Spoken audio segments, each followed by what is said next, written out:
Yo, what's up, everybody? I'm Marcus. I'm Ryan. And together, we are the Northwest Sports Fanatics. Man, what a crazy, interesting, crazy again turn of events that's going on in NBA free agency right now. Right, from Jimmy Butler to KD to Chris Paul. I mean, it pretty much, the list doesn't really end, but we want to just give you a recap of who's where, if you decided to stay, or if they took the money and went for the new team. Hey, man, I know one thing. Wizards better re-sign Otto Porter. Yeah, that'll happen. That's a must. Third best player on the team. They got to lock him up. So we're just going to run down some of the most important. Well, all of them are important, but the more significant free agent signings that took place. So let's get right into it. All right, so let's start off real quick with just one-year deals, just some of the top names. A majority of these one-year deals, like you probably guessed it, these guys jump ship from one team to the next, probably just going for that mad cash, that and trying to maybe get a new experience with their new team. Right. So obviously Nick Young, Lakers to Warriors. The Warriors have been very significant. Wow. In this free agency period, they pretty much locked up every single guy on their bench and every main superstar that they had to really make a legitimate, back-to-back, big run, not for one, not championships. two, not three, not four. Right. So Nick Young, Lakers to Warriors, $5.2 million. Omri Caspi from the T-Wolves to the Warriors. I love that pick. Hey, that's a huge signing. Omri Caspi, to me, doesn't get the credit he deserves in this league. He's not a huge superstar name, but he's a superb and probably one of the better role players that's in the NBA right now. Right. Iguodala and Sean Livingston with 3-year deals. So, I mean, they pretty much locked everyone up, and obviously KD, took less money so that these guys on the bench could stay. Yeah, huge shout out to KD, man. He could have all the ego in the world, especially coming off this emotional high of winning Finals MVP and finally winning that championship. But he said no. What's more important is that he keep this team together. He likes the camaraderie, the togetherness that they have. And, hey, there's no one that can stop them, man, from winning 3-4 more championships. Right, especially when you have Steve Kerr at the helm, right? And then you have KD, you have Draymond, you have Clay, you have Steph. So the backbone is there. Right. It's just about these other role players that you need to sign to keep everything kind of flowing smoothly. And when you check out the numbers, you see a lot of people are taking less money just to come get that experience, kind of ride the wave and see if they can get them a championship. Right, and then obviously getting Jordan Bell from Oregon, which is just ridiculous. I mean, huge move. They got him for cash considerations, I believe. So I mean, even if he's the 12th guy or 13th guy, he's going to get some minutes, and he's going to be a huge part of the team, just like all these other guys like Nick Young. Maybe the Lakers thought he was trash, but you watch when he goes to the Warriors, he'll probably be able to throw up a few 6-3, 7-3 games. And obviously make his impact known. I'm predicting it now. Swaggy P will finish in the top 5 in voting for 6th Man of the Year. Yeah, he'll definitely get a lot of minutes. The only other big ones that are 1 year, obviously CP3, from the Clippers to the Rockets, so they give them a nice 1-2 punch with James Harden. Right. JJ Redick going from the Clippers to the Sixers. Trust the process. You know what I mean? A huge $23 million deal for 1 year. Ooh, how much? $23 million. JJ getting paid. And then Chris Paul, $24.2 million. So those are the two biggest 1 year deals. Jose Calderon from the Hawks to the Cavs, very minimal pay, $2.3 million, but that could be huge, obviously, because they saw what Dellavedova did for them when he left. So that's a huge, obviously impact for them. As much as I hate to say this, at this point right now, Jose Calderon is an upgrade to Darren Williams. Oh, that's a no-brainer. We saw how bad Darren Williams was. Man. It's not like if he was the Darren Williams of old that they would have won the series. Right. But it's just crazy to think how players can drop off so quickly when we're used to seeing them being an all-star. Him and Carlos Boozer just running the show in Utah. Remember at the point where it was a debate who's the best point guard, him or CP3? Right. And then he just pretty much fell off the face of the earth. 2-year deals. There's a pretty, significant names. Kevin Durant, obviously, $53 million. He took a little bit less. Taj Gibson going from the Thunder to the T-Wolves, which I like. T-Wolves making a lot of moves. Yes, they are. Jimmy Butler, Taj Gibson, Jeff Teague. to go along with Towns and my guy Wiggins. Now, of course, it's going to take a little bit for them to actually gel, but just on paper, right there alone, I see top 4 seed in the West. Right, so they're gonna be moving up. I don't know how high they'll move up, but I know there'll be a lot of bandwagon T-Wolves jerseys out and about. Yes. Especially with that starting 5 being a kind of a sexy starting 5. It's not as good as a Warriors starting 5, but for youth. And bringing in the experiments with Jimmy Butler and then Tibbs at coach, bringing in Taj Gibson and Jimmy Butler, guys that he's familiar with. It almost is like a mini Chicago Bull team. At first, I was kind of skeptical, trying to see what Tibbs doing. He traded away Chris Dunn, who was supposed to be their point guard of the future. Right. Then he traded away Rubio. Right. And I guess the backup plan was Teague, and you still got Tyrus Jones from Duke, who's a capable backup. So they still in good hands out there in Minnesota. Right. Darren Collison from the Kings and the Pacers. Justin Holiday from the Knicks to the Bulls. Macklemore from the Kings to the Grizzlies. Man. Some pretty big names. Zach Randolph going from the Grizzlies to the Kings. That might surprise a few people, but this is not the Zebo of old from the Portland Trail Blazers or even from a few years ago. Mike Conley and Marc Gasol pretty much run the show. Right. And I guess Zebo at this point is expendable, but they did say they are going to retire his number 50. So no other Memphis Grizzly will ever be able to wear that number ever again. Man, Zebo came a long way, man. When you think about him when he first got here to Portland. Right, from Michigan State. And he played with a couple of more teams, and then he finally started to find his groove out there in Memphis. So shout out to Zebo, man. One of my favorite players in the league. Right. It just sucks because the Kings are rebuilding every year. And then, you trade away Boogie Cousins, which was pretty much your future. So I really don't know where they're going to go. I mean, I guess he's in L.A., so, the party life might be decent in Sacramento maybe after the games, but I wouldn't see any kind of playoff future for him moving forward. No. You know what I mean? But he did get $24 million for 2 years. So I guess he's getting paid. As far as 3-year deals, there's some pretty nice ones in here. So Danilo Gallinari. This might be the biggest name of an NBA player that you don't know about. Forget about it. All right, $65 million for 3 years. He was on the Nuggets. Now he's on the Clippers since they got rid of pretty much their whole squad. No more CP3, no more JJ Redick. It's sad as much as it's sad for me to say, but I think Doc is on his way out. I mean, you've been there for 6-7 years, and you can't get past the first round. If you get past the first round, you can't get past the second.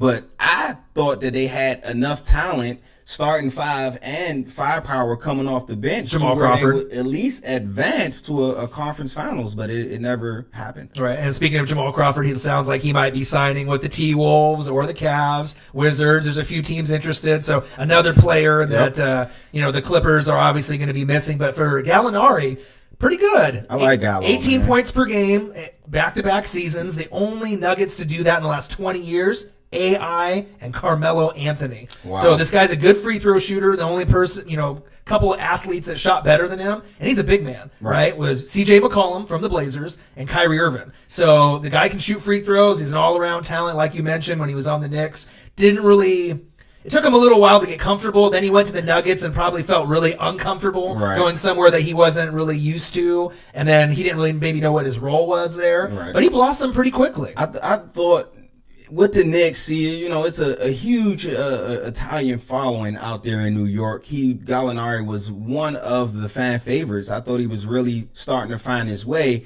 and then he got traded to Denver. So I think that kind of hurt his pride, his confidence a little bit, but he still put up respectable numbers in his years in Denver. Right. And then they like foreign players, Porzingis, and then the draft pick this year that they got. So they like foreign players. That they'll take a gamble on. We don't really know how good they're going to be, but obviously Phil Jackson's on the out, and we'll have to kind of see if Jeff Hornacek can keep his job for maybe another season or two. As far as moving forward with the 3-year deals, George Hill from the Jazz to the Kings. So George Hill and Zebo, they might be able to have a nice little 1-2 combo. I know a lot of teams are looking at George Hill. There was rumors that he might go back to the Spurs, but then Spurs re-signed Patty Mills, so they kind of squashed that rumor. That's a tough one, man, as far as Sacramento goes, because I don't see it. I mean, you went there for the money.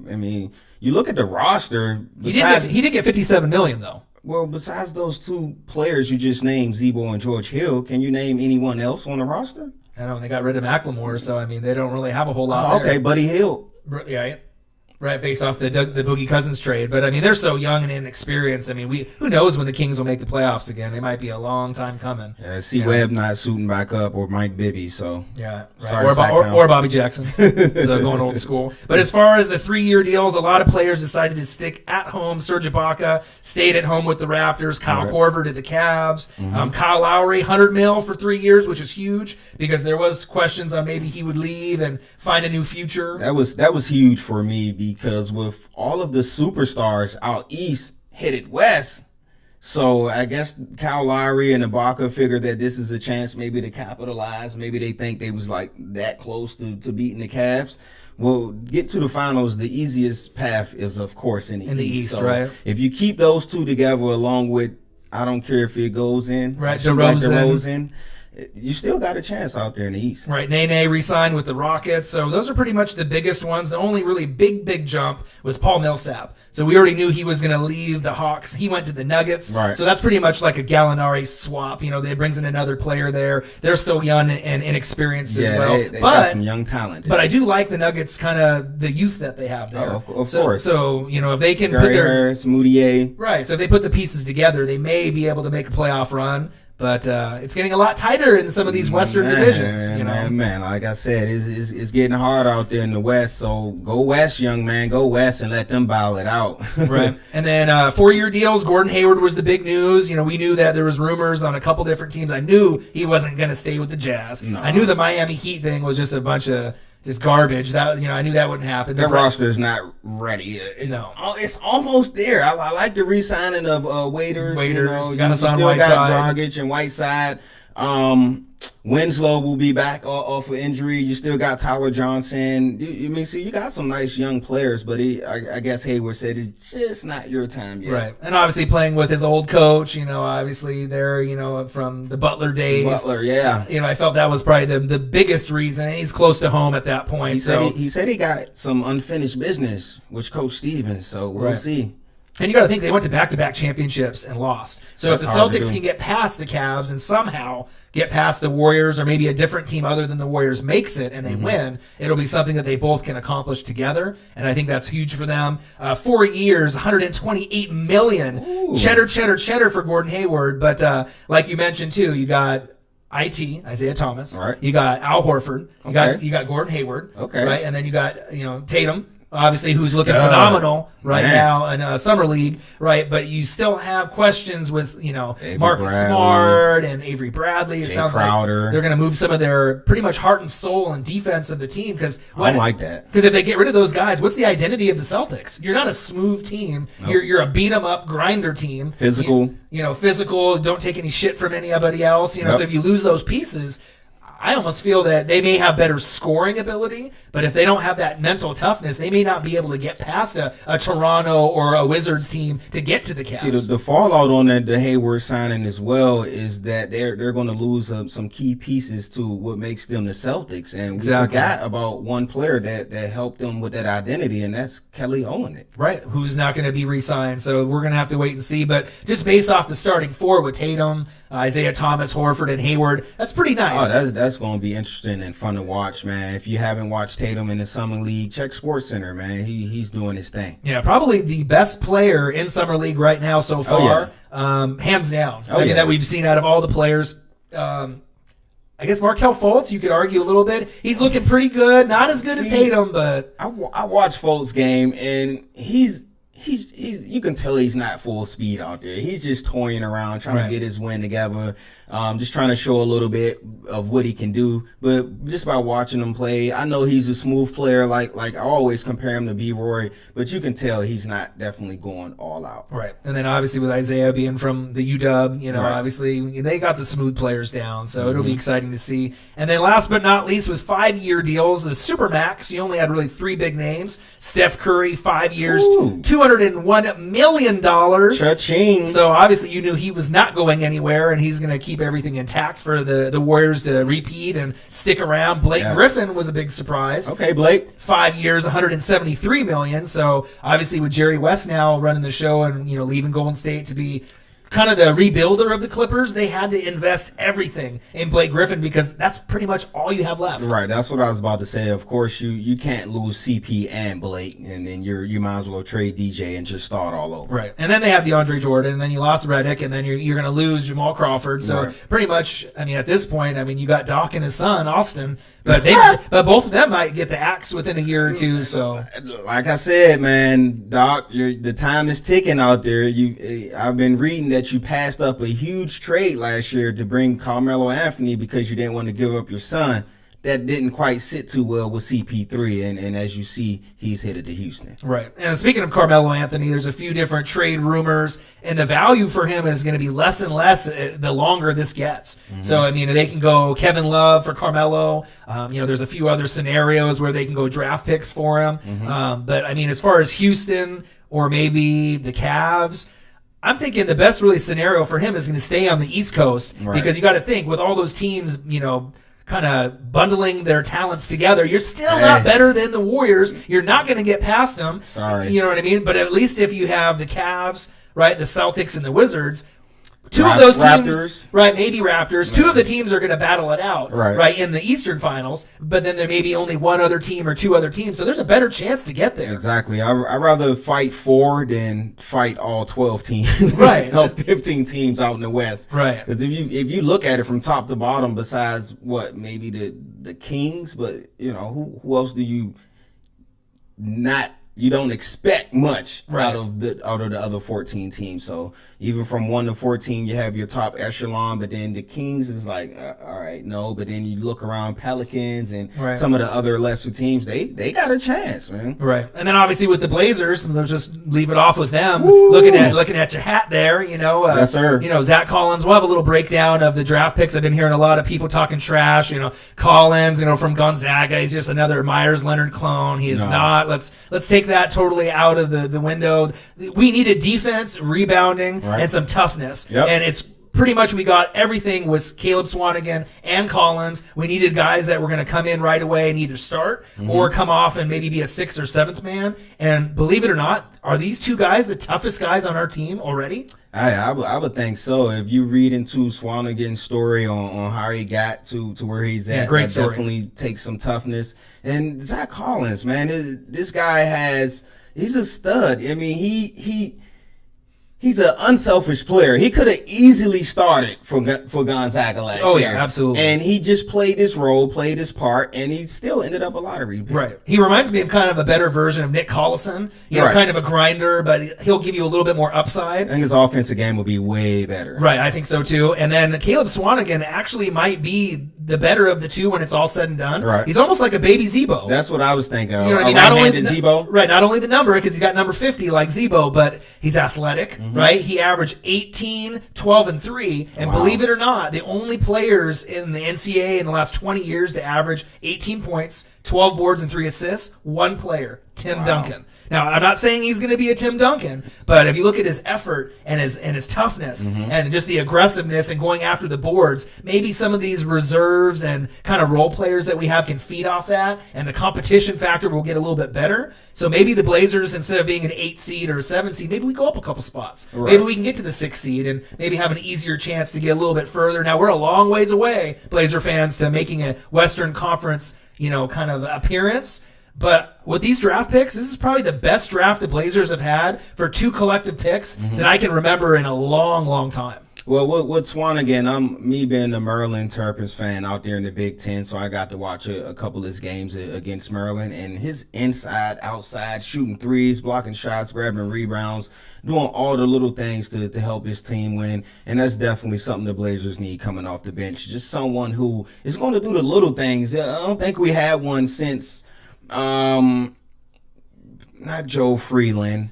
Oh, what's my guy name? Oh, man, I can't think of his name. I can't believe I'm stumped right now. Right. But you got to think about it. Prisbilla. Yeah. Okay. Somebody's going to give you some toughness, beat somebody up, things like that, man. The Blazers definitely need that. They was a little soft last year, I ain't going to lie. I actually think Swanigan could start. If they really wanted to put him in the position and see what he could do, I think he could be our starting power forward right out the gates. Right. And then, obviously with Zach Collins, I hate to say this, but with the Blazer curse with the centers, with Nurkic fever, if he gets banged up at all, you could throw Collins in there. Right. Obviously, Nurkic is a better player, but we'll have to kind of wait and see the minutes. And that's going to be a big thing for Terry Stotts to see what the minutes are going to be. But obviously, Dame and CJ in the backcourt, more than likely Harkless. I'd love to be able to see Nurkic and obviously Swanigan together because I think they could feed off each other. And we've been wanting someone, right? We've been wanting a Zebo, LaMarcus Aldridge kind of player, but this guy's so tough and gritty. I think he's really going to surprise a lot of people. And I think the offensive game, man, is a beast. And I think he's going to be the new fan favorite for the Blazers, like hands down. I think that even more than Collins, even though he got drafted higher, we gave up 2 picks for him. I think Caleb Swanigan is going to be a household name, and it's only going to take maybe 20 and 15 rebound game for the fans maybe to start chanting his name. Caleb Swanigan. I can see it right now, but like I said, good draft picks. We'll have a nice little breakdown video, a little bit more stats for you. But we just wanted to get you guys all up to date. And the only other breaking news that we've seen just within the last 5 minutes, Dirk Nowitzki. Yes. Sounds like he might try to re-sign for a couple of years for $10 million. That would make him 20 years with the same team. The only other individual that can say that, MVP Hall of Famer Kobe Bryant. Yeah, Dirk is headed his way into the Hall of Fame as well. But, I mean, what other way would you want Dirk to go out? I don't want to see him waste 2 years on the Kings. Right, I want Bobcats. you to stay with the Mavs and keep being Dirk. Right. So we'll have to see how the NBA season goes, but the bottom line, all these moves and all these teams that are trying to get better, you're still, bottom line, not better than the Warriors. It sucks to say. I mean, I'm not sure if it's bad for the sport. It's like when we go into football season, New England is the best team, whether you love them or hate them. And it's like I'm almost waiting to see a 16-0 season, a perfection with a Super Bowl win. And then the Warriors, they're not going to obviously go 82-0, but it's, it's crazy. It's kind of sad to say that they got better. Right. They only lost Ian Clark and JaVale McGee, but then you picked up Omri Caspi, Nick Young, and you still got Patrick McCaw, McCaw, right? Who's still kind of a Ian Clark, but more upside than Ian Clark as well. So and Jordan Bell in the draft. And Jordan Bell. Yeah. So we'll set for life. Right, we'll have to see. So the only thing to look forward to is the MLB World Series and the playoffs. Speaking of All-Star game. All-Star game is next week with the Home Run Derby with Aaron Judge showing off his skill set. So we'll be back at you guys real soon. We'll run down the AL and NL All-Star teams. Let you know who's on the teams. Right. I'm Marcus. This is Orion. Only got one question for you. Who talk sports like us? Northwest Sports Fanatics.